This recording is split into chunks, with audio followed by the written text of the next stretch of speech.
Você já se perguntou em algum momento como eram os encontros amorosos antes do advento da tecnologia moderna? Como eram as cantadas alguns anos atrás, quando nem havia internet? E alguns séculos atrás, talvez, quando sequer poderíamos imaginar que enviar uma mensagem chegaria automaticamente ao nosso potencial amor?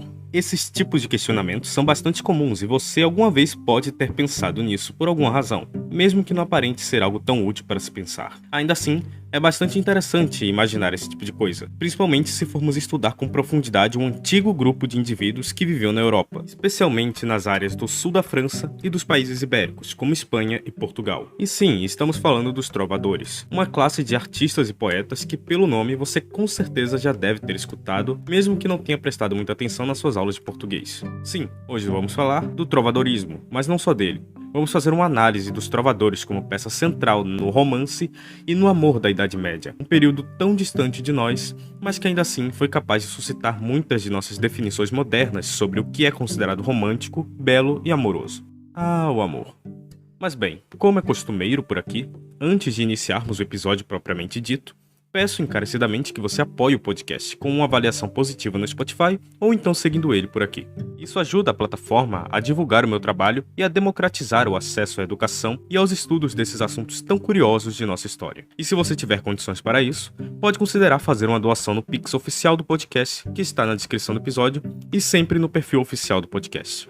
Com esse pequeno gesto de apoio e muita solidariedade que me ajudam pra caramba, você tem seu nome citado no início dos episódios. E claro, também ajudam a manter o podcast vivo e de pé nessa plataforma. No último episódio, o ouvinte Samuel fez uma doação que foi muito bem-vinda e, como sempre, eu agradeço ao valor e a confiança depositados no projeto. Valeu mesmo, Samuel. Você ajudou bastante aqui e são esses pequenos apoios que me mantêm motivados a gravar mais episódios como esse.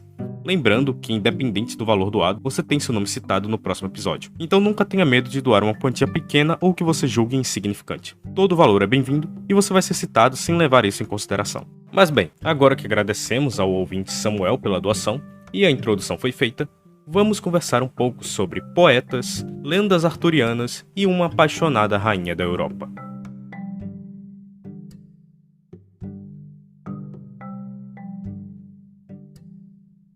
A imagem romântica que temos nos dias de hoje, de um cavaleiro medieval orgulhoso, ostentando a sua brilhante e lustrosa armadura, permanentemente pronto para servir a sua amada e querida dama, até hoje perdura no imaginário popular, e não dá mostras de perder o seu encanto, apesar de certos historiadores de desmancha-prazeres que se esforçam para demonstrar que nem as armaduras, nem as belas damas da época medieval eram invariavelmente imaculadas.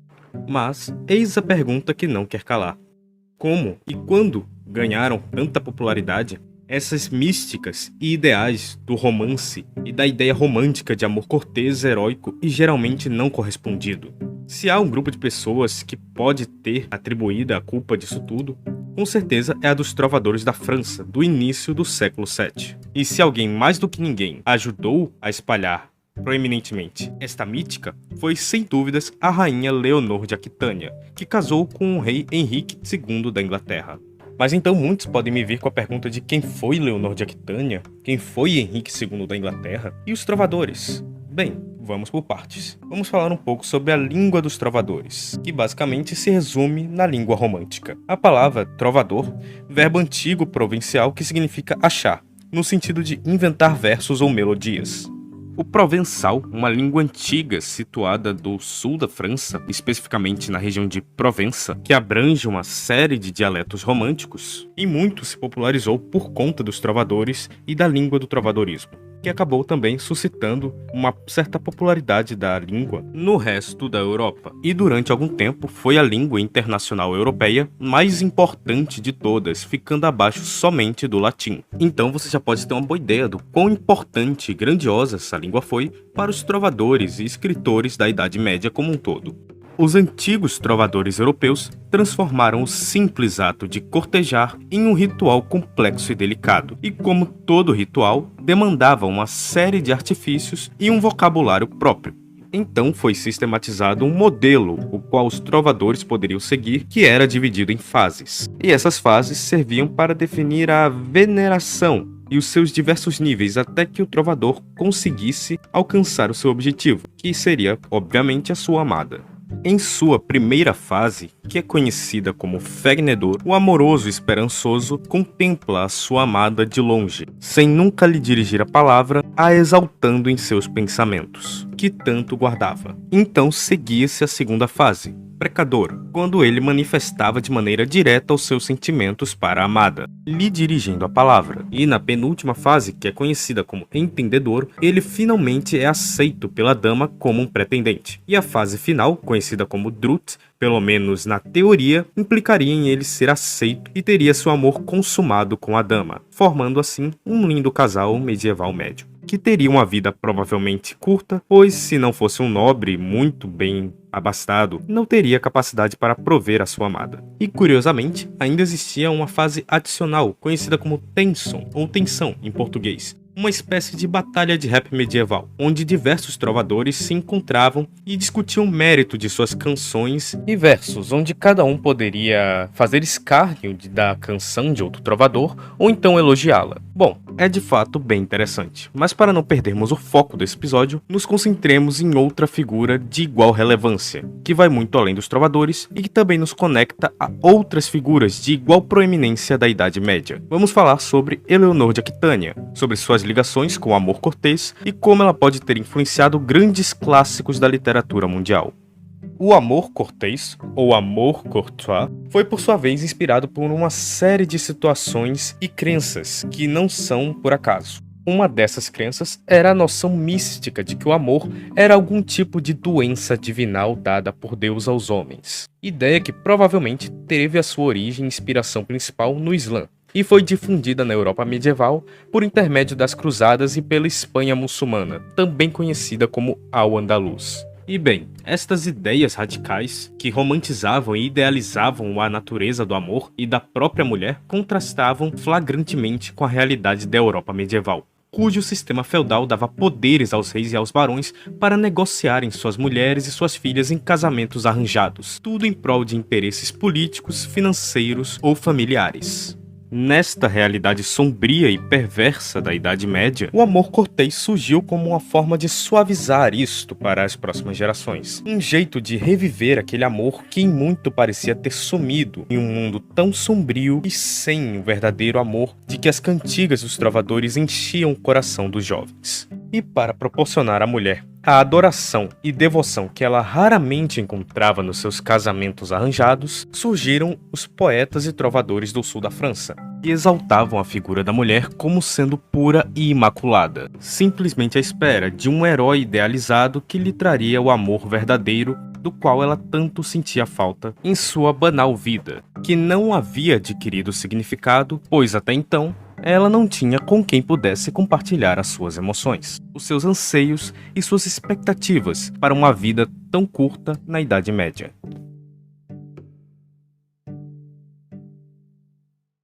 Em suas principais cantigas de amor, os trovadores tinham como objetivo final simplesmente o ato de cortejar a dama. Porém, por meio de suas canções e sua poesia, eles também eram capazes de expressar os seus anseios, os seus momentos de esperança e alegria e o seu desejo de sacrificar a vida e a liberdade em favor de uma dama ou na defesa da sua honra. Um exemplo perfeito de como as coisas eram bastante romantizadas na Idade Média. E de certa forma, continuaram a ser depois de muitos séculos seguintes.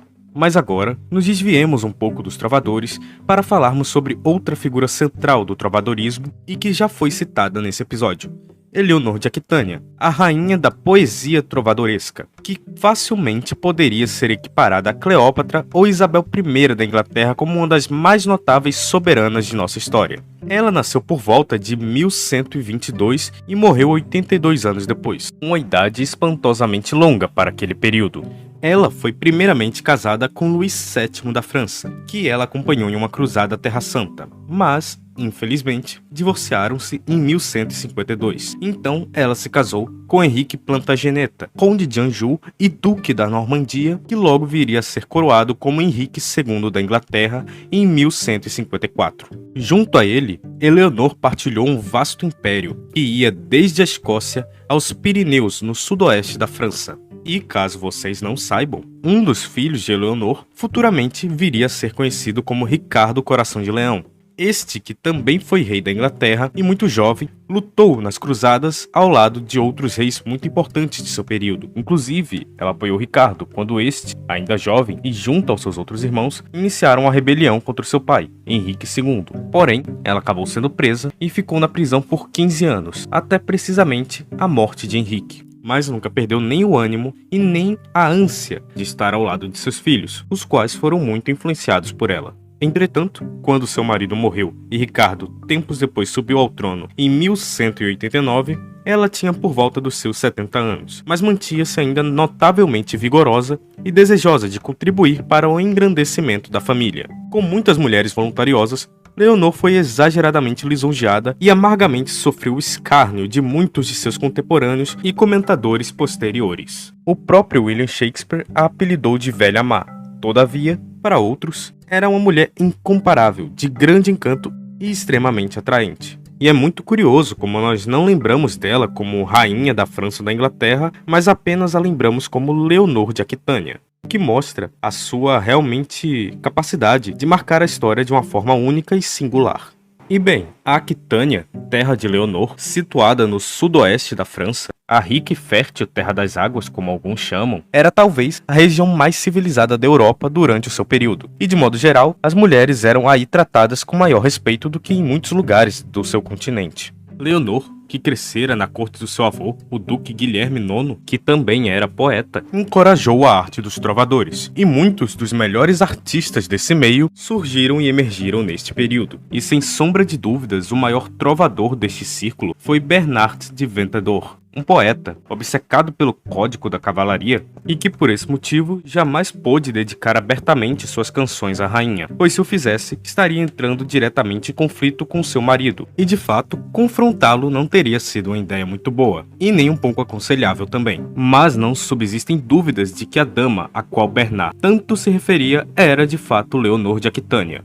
E a adoração platônica era uma peça central neste complexo jogo de interesses e amores. Entretanto, temos que ter em mente que os apetites sexuais da Idade Média não eram menos fortes do que são hoje. Tanto é que muitos trovadores, mesmo encantados e apaixonados por uma bela dama em específico, não pensariam duas vezes antes de satisfazer os seus desejos com uma mulher de uma classe social inferior, muitas vezes de uma única noite.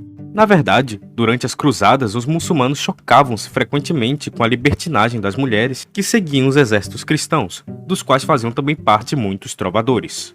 Muito embora tenha sido demasiado exagerado a colocação da mulher e a sua idealização como figura pura no imaginário do trovadorismo, isto acabou por abrir um novo mundo para a literatura europeia da época. A filha de Leonor, Maria de Champagne, encorajou o poeta francês Chrétien de Troyes a narrar as suas histórias em termos de amor cortês. E é graças a ele que hoje nós temos personagens tão marcantes nas histórias medievais como Lancelot, Guinevere, Galahad, Percival e sua busca pelo Santo Graal. E claro, também não podemos esquecer do romance proibido entre a rainha Guinevere e o cavaleiro Lancelot, que acabou se tornando o arquétipo de romance proibido que jamais poderia ser concretizado completamente na realidade. Pois Sir Lancelot, campeão e cavaleiro mais honroso do rei Arthur, se apaixonara perdidamente pela sua rainha.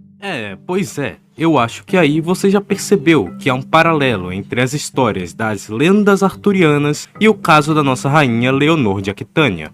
E sem dúvidas, sem o romance de Lancelot e Guinevere nas histórias do rei Arthur, nós não teríamos o que temos hoje no que diz respeito às histórias de cavalaria e de cavaleiros medievais. Como elemento essencial do cavaleiro que honra e busca a aprovação da sua amada a todo custo, tal qual Lancelot o fez com Guinevere. E é por conta do seu romance proibido com a rainha que ele terá sua entrada no paraíso barrada e, consequentemente, não será capaz de buscar o Santo Graal, tendo que deixar seu filho, Sir Galahad, protagonizar a busca pelo cálice sagrado. E eu, como um grande fã das lendas arturianas, fiquei bastante interessado nessa complexa ligação de tantas figuras históricas no mesmo tema. Quer dizer, pense um pouco comigo, somente nesse podcast nós vimos a relação entre Henrique II, Ricardo Coração de Leão, Leonor de Aquitânia, Maria de Champagne, Chrétien de Troyes e, consequentemente, quase todas as histórias mais importantes do rei Arthur. E se nós forçarmos um pouco, conseguiremos até fazer um paralelo com Sir Thomas Malory no seu livro A Morte de Arthur, que teve profundas inspirações nas obras de Chrétien de Troyes.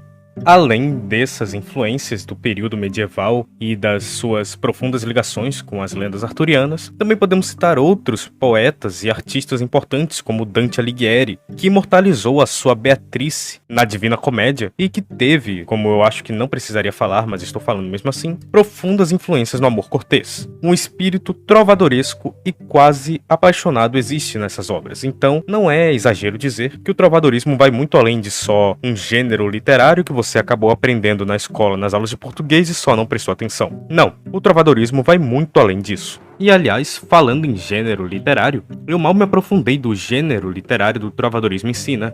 Eu acabei decidindo por focar mais nos traços menos debatidos do trovadorismo, o seu impacto na Idade Média e na sociedade como um todo, que perdura até os dias de hoje. Eu não quis só sentar e gravar um áudio com mais de 15 minutos só falando aquilo que você já deve ter escutado na escola. Eu decidi ir além disso, mas para que o episódio não fique incompleto, vamos citar um pouco do trovadorismo escrito, não é? Os textos trovadorísticos são divididos em 4 principais grupos: as cantigas de amor, as cantigas de amigo, as cantigas de escárnio e as cantigas de maldizer. E bem, num resumo prático, as cantigas de amor são aquelas que nós abordamos aqui hoje. São quando os trovadores estão por aí flertando com as suas namoradinhas. E as principais características desse tipo de cantiga são o fato de que o eu lírico, ou seja, o narrador, está sempre em primeira pessoa e no masculino. E ele, em suas cantigas, jamais terá seu amor correspondido. Então, mediante esta situação, ele sofre e se humilha para sua dama para que assim ela perceba o quão apaixonado ele está.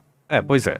Hoje em dia tem muita gente desesperada, mas, de novo, isso não é novidade. Falando sobre as cantigas de amigo, elas geralmente são escritas por um autor masculino. Entretanto, o eu lírico é uma voz feminina. E nas cantigas de amigo, geralmente, a mulher é exposta a um sofrimento terrível com relação ao seu amado. Na maioria dos casos, ele está partindo em alguma missão da qual não se tem certeza de que ele vai voltar. Basicamente, uma fanfic. E sim, eles ficavam por aí idealizando que as mulheres poderiam estar ou não sentindo sobre eles. E, para completar, sobre as cantigas de escárnio e maldizer, podemos dizer que as cantigas de escárnio, e a de maldizer também, tinham a intenção de contrariar padrões e normas sociais da época, e, além de tudo, ironizar ou difamar pessoas ou determinadas situações ou grupos. Mas é claro, existe uma diferença entre elas e é uma diferença bem sutil, na verdade. A verdadeira diferença entre as duas está na forma como essa crítica é transmitida. Por exemplo, nas cantigas de escárnio, o conteúdo do que está escrito geralmente é mais brando. Ele tende a ser um pouco mais leve e a usar de metáforas, ambiguidades e até mesmo de alguns trocadilhos para suavizar o conteúdo do texto, sem, na maioria dos casos, citar o nome do atingido principalmente. Mas agora, quando falamos das cantigas de maldizer, o negócio vai totalmente para o lado contrário. Já que nessas cantigas, geralmente a pessoa a qual o texto está se referindo não só é citada, como as palavras naqueles escritos tendem à ofensa. Então é basicamente quase xingamento gratuito. Mas bem, por hoje é só isso que eu acho que poderemos falar sobre o trovadorismo, a não ser que eu esteja esquecendo de algum outro fator essencial do qual eu não esteja me recordando agora. Mas bem, se você notou algo desse tipo, sinta-se à vontade para comentar e sugerir ideias de outros temas pelos quais eu possa ensinar vocês. E bom, eu só gostaria de dizer que esse foi um episódio bem trabalhoso, então eu fico muito feliz se você tiver escutado ele até o final. E como é de praxis aqui no podcast, vamos reprisar o que aprendemos aqui hoje de uma forma bem resumida e sucinta. E bem, nesse episódio, nós falamos um pouco sobre o trovadorismo e suas relações com o romance medieval, sobre suas influências na modernidade, conversamos um pouco sobre Leonor de Aquitânia, sua filha Maria de Champagne, suas relações com o rei Henrique II da Inglaterra, sobre seu filho Ricardo Coração de Leão, sobre Chrétien de Troyes e, de quebra, também falamos um pouco sobre Sir Lancelot, Guinevere e os Cavaleiros da Távola Redonda, de uma maneira bem resumida, claro.